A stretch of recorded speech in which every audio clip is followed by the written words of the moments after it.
Ladies and gentlemen, good evening and welcome back to our channel once again. It is now official. Fred Okengo Matiangi has resigned from the World Bank. And yesterday, Matiangi returned back into the country to focus on his 2027 presidential bid.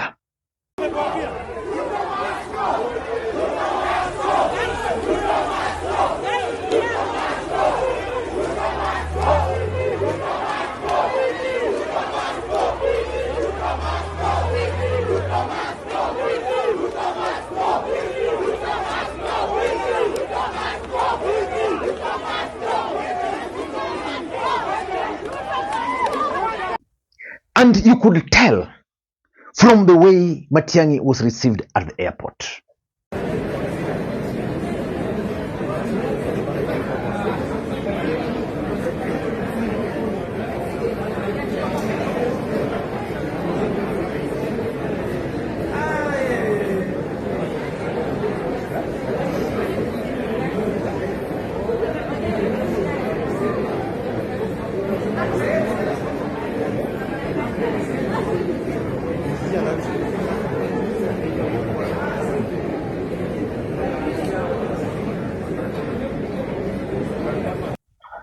And even his message to Kenyans was actually inspiring. I am, of course, really pained and saddened by the things that are happening in our country right now. And you know, when you look at what's happening, we don't have to go through. Yes. We are all one family in our country. However you think, however you play your politics, yes. Our country must always be one country, one family, and all of us must find a way of engaging one with another. Yes. Sometimes it's about the livelihood of our people, it's about the lives of our people, as you have seen this week, yes. The stability and security of our country. Yes. The problems we have do not discriminate. Yes. You know, people are suffering, whether they are supporting the party in power or they are supporting parties out of power. The suffering and the challenges are across the board. Isn't that the reason why we should do everything we can to ensure that now we focus on the survival of our country? Thank you. And we focus on ensuring that we change the lives of our people. Yes. As for me, I want to assure you 100%. You can trust me. Yeah. I am going to spend all my time on this. I want us to see how we can find solutions to the challenges that we face.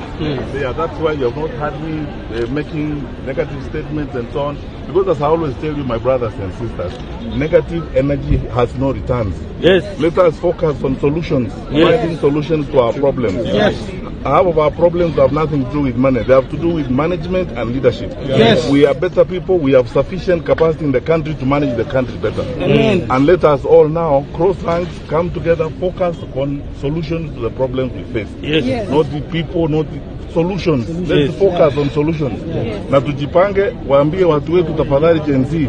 We can do as much as we want, but if we are not registering and preparing to vote, we have not succeeded. Yes. So the drive is we register, we vote, we prepare ourselves to participate effectively and in a quality manner in the forthcoming electoral process. Exactly. Mengine tutaongea tukiwa pamoja, lakini I want to thank you very sincerely. And the truth of the matter is that Kenyans expect a lot from Matiangi after officially resigning from World Bank and returning back into the country. In this video, I want us to talk about what Kenyans expect from Matiangi after returning back into the country.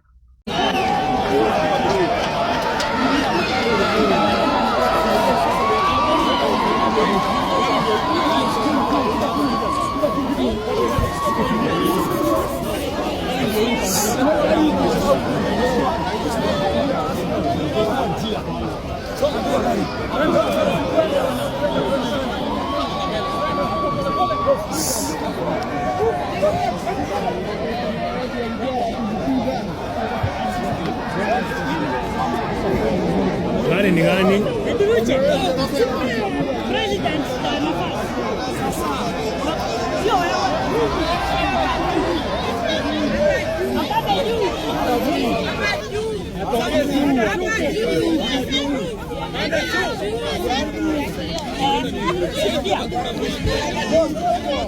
Before you do that, for those who are watching this channel for the first time, please take a second or two, click the subscribe button so that next time we produce a video like this, YouTube will automatically notify you.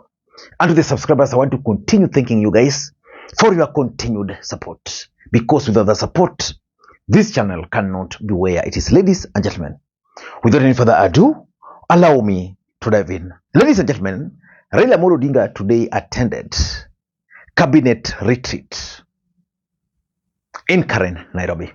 The significant political speaking. And I'll talk about it tomorrow.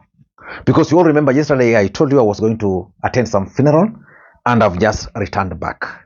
Ladies and gentlemen, what do you think Kenyans expect from Matiangi? Because Matiangi has ventured into one of the heaviest burden. Kenyans are crying for change and is offering himself to be that candidate for change. So a lot of Kenyans expect a lot from Matiangi. From tomorrow, the first thing Kenyans will be expecting from Matiangi is a clear strategy on how to make William Ruto a one-term president. The truth of the matter is that if elections were to be held in the Republic of Kenya today, majority of Kenyans will vote against William Samoei Arap Ruto. But I've always explained on this platform on many occasions that William Ruto can only be defeated if the opposition is united. The return of Matiangi means that, number one, another candidate will now be amongst the opposition candidate, which means there's Matiangi, there is Kalonzo, who else is running? Maraga is also there, and maybe others. But the only way to remove Ruto is by offering a single presidential candidate.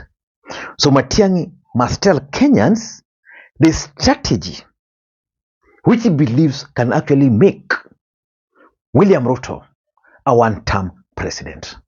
And that's exactly what Kenyans expect from him. He was expected in Meru. I doubt if he made it because, of course, he arrived just yesterday. There's no way he was going to make it to that place. So he must tell Kenyans that I want to become the president. He has told Kenyans, I've already resigned from my position at World Bank. Now I'm back. But the question is, what strategy do you have to make William Ruto a one-term president? That's the first expectation. The second expectation, and I want to challenge Dr. Fred Matiangi, is that he will need to address this now rather than later. The question of police brutality. Because the other day, Albert Ojwang was eliminated. And I went through online. You know what I used to do at Okwa, Kenya was that I was social media monitor.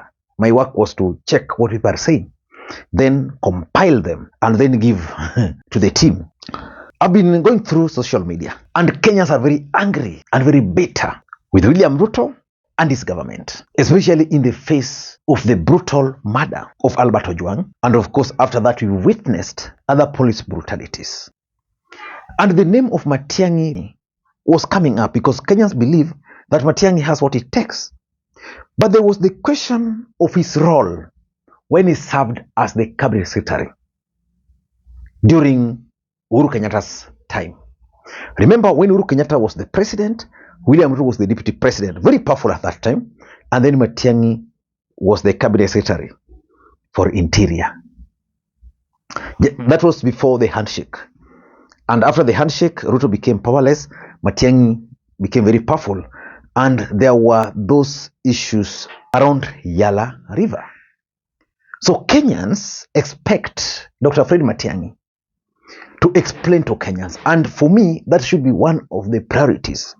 Because if you want to explain them right now, a lot of Kenyans will have questions about his ability to deal with police brutalities.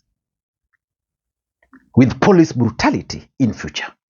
So he must come out and explain his role. In my view, if we were to meet Matiangi again, that's a question I'll ask him.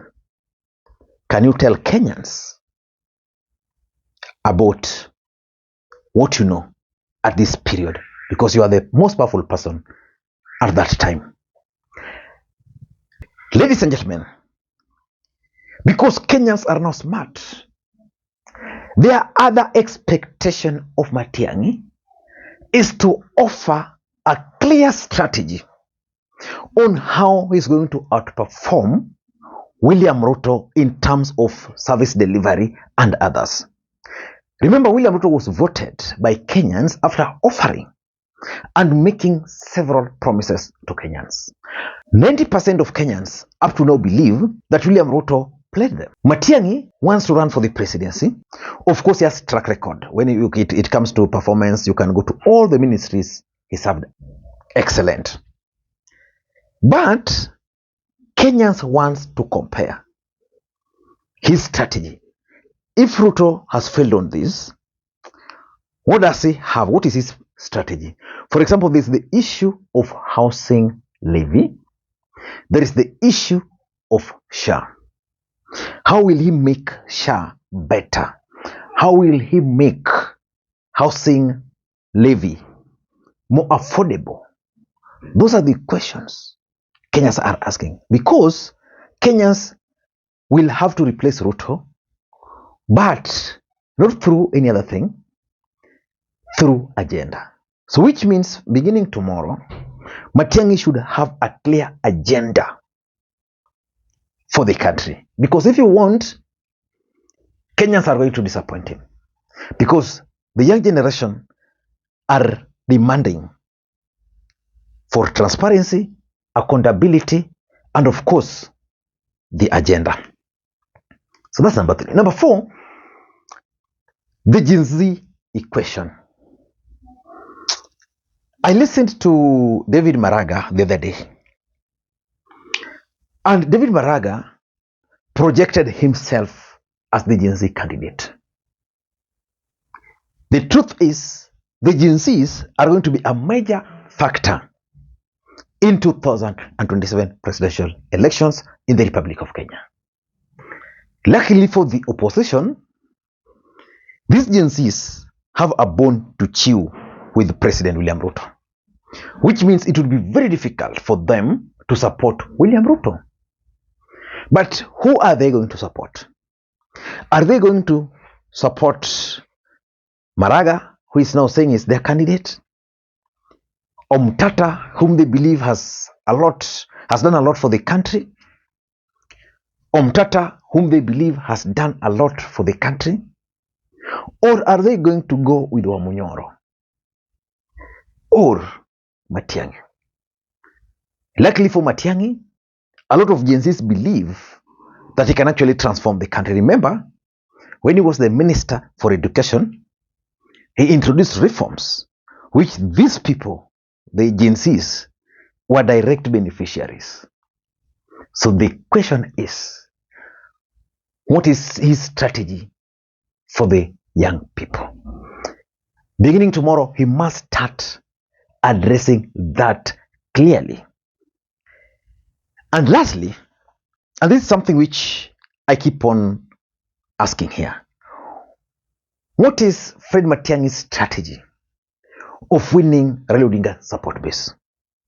Every time I ask that question, one or two or some people on this platform always ask a very important question. Can Matiangi win without the support of Raila Odinga? Let's say Raila Odinga says, I'm not going to support Matiangi, I'm going to support Ruto. Then say the Luo nation says, okay, you're with Ruto. Let's say the coastal region, maybe half of them. Can Matiangi win without the Raila support base? Because for me, if I were Matiangi, the best strategy would be, first of all, to consolidate Nyanza. I have Migori, Siaya, Kisumu, Nyamira, and Kisii. Those 6 counties. Are they 6 or 5?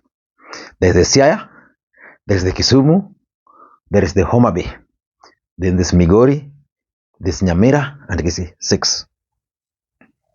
After winning those, then he can focus on, let's say, Busia, let's say Kakamega, then move to coastal region. Those Raila Odinga support base, because they are critical What strategy? Or if the team feels that it can win without them, then how is it going to do it? I hope with the time, we'll be able to understand and get all those. Until next time, this is Lee Makwiny. And I always make it very clear where my stand is. If elections were held today, you know that personally, I'd vote for Fred Okengo Matiangi. I don't know who you will vote for. Maybe you can also let me know in the comment section. Until next time, this is Lee Makwiny. Bye-bye.